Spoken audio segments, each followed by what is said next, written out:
Мен электрондук соода иши менен алектенүүнү пландаштырып жаткандарга, же электрондук соода иши менен алектенип жаткандарга жана электрондук соода иши боюнча билимин жакшыртууну каалагандарга салам жолдойм. Бул видео сабакта биз электрондук соода ишинин маанилүү бөлүгүн түзгөн логистика жөнүндө сүйлөшөбүз. Электрондук соода иши үчүн логистика деген эмне? Логистика бул товарларды жеткирүү чынжырчасынын бир чекитинен экинчисине эң тез, эң натыйжалуу жана үнөмдүү жол менен жеткирүү. Сактоодо жана ташууда ресурстарды же продуктуну башкаруу. Кардарларга буйрутманы жеткирүү же сатуучулардын материалдык техникалык байлыктарын ташуу процесси. Товарларды жолдоо жана жеткирүү пунктуна чейин көзөмөлдөө. Ошондой эле потенциалды бөлүштүрүүчү жана транспорттук компанияларды издөө жана аныктоо, алардын натыйжалуулугуна баа берүү. Татаалуу кылат. Бирок иш жүзүндө логистика бир топ жеңил. Логистика эки багытта иштейт. Түз багыт товарларды кардарларга бөлүштүрүү жана жеткирүү. Кайтарым багыт бузулган, кемчилиги бар же туура эмес жүктөрдү алмаштыруу. Эмне үчүн логистика маанилүү? Анын маанилүүлүгү эмнеде? Логистика сиздин бизнесиңиз үчүн маанилүү.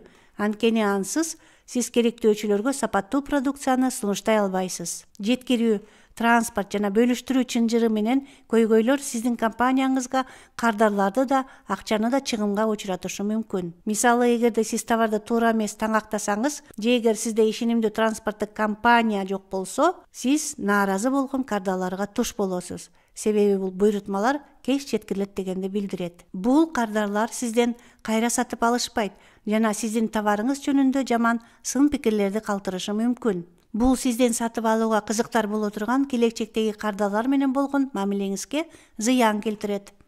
Эгерде сиз байлыктарды кантип башкарууну билбесеңиз, анда буйрутмаларды аткаруу үчүн өтө аз товар же сатылбай турган товарлар өтө көп болуп калышы мүмкүн.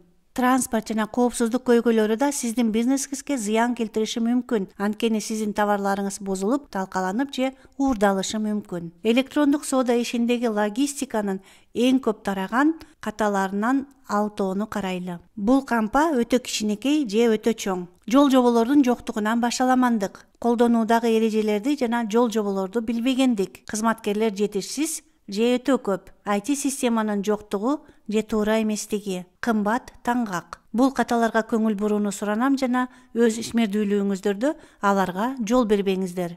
Логистикада маанилүү эмнени унутпоо керек. Логистикалык операцияларга жоопкерчиликтүү логистикага тиешеси жок адамга милдеттендирбеңиз. Бул адам туура даярдалышы керек. Тажрыйбасыздык мөөнөттөрдү пландаштырууда, транспорттук кыскача жазылган коштомо жана башка документтерди түзүүдө каталарга алып келет. Эгерде сиз башка тармактардан кызматкерлерди логистикага которуп жатсаңыз, аларды үйрөтүңүз. Чыгымдарды дыкат эсептөө. Сиз ар кайсы өлкөлөргө жана ар кайсы өлкөлөрдөн айрыкча сөз чет өлкөгө жөнөтүүлөр жөнүндө болгон учурда жеткирүүнүн баасы канча экенин так билишиңиз керек. Туура эмес эсептелген чыгымдар көбүнчө кирешеңизди жоготууга алып келет. Аларды сиз жөн гана төлөй албайсыз. Автоматташтыруу. Автоматташтыруу заманбап логистикада жана жүк ташууларда чоң роль ойнойт. Ылайыктуу программалык камсыздоо жок бардык буйрутмаларды жана жеткирүүлөрдү көзөмөлдөө татаал. Эл аралык жүктөрдү пландаштыруу жөнүндө эске тутуу маанилүү. Чет өлкөгө кандайдыр бир жүктү жөнөтүү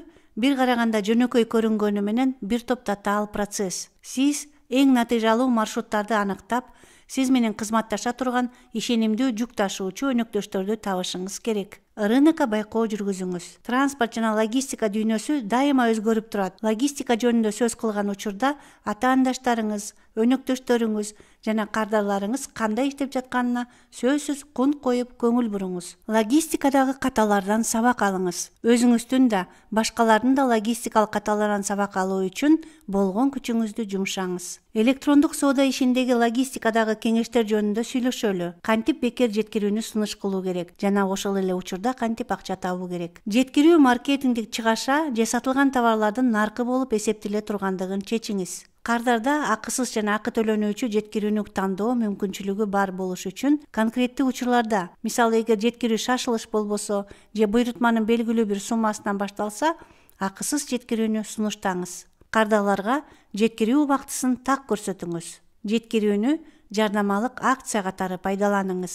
Жеткирүү үчүн ар кандай чечимдерди орнотуңуз. Эң маанилүүсү жеткирүү боюнча туура өнөктөштү тандаңыз. Сиз жана сиздин кардарларыңыздын муктаждыктары үчүн кайсы улуттук жана эл аралык жеткирүү кызматы эң ылайыктуу экендигин билиңиз. Сиздин бизнес үчүн жеткирүү үчүн оптималдуу чечимди тандоодо мына төмөнкүлөр жөнүндө ойлонуу керек. Баасы, жеткирүү мөөнөтү, көзөмөлдөө, кардаларды тейлөө, тармактын камтылышы жана жоголгон же бузулган товарлар менен байланышкан дооматтар. Жеткирүү боюнча туура өнөктөштү тандоо үчүн ушул чек-листти түзүп, сиз үчүн жеткирүү боюнча ишенимдүүрөөк өнөктөштү тандап аласыз. Акырында мен сиздерге логистика боюнча өнөктөштү тандоого олуттуу мамиле кылууга кеңеш берем. Себеби сиздин электрондук соода ишиндеги ийгилигиңиз так ошого жараша болот. Кийинки 3 сабакта биз 3 логистикалык компания менен таанышабыз. Алардын бири Кыргызстан боюнча жеткирүүлөр менен алектенет, экинчиси аймактарга жеткирүү менен, үчүнчүсү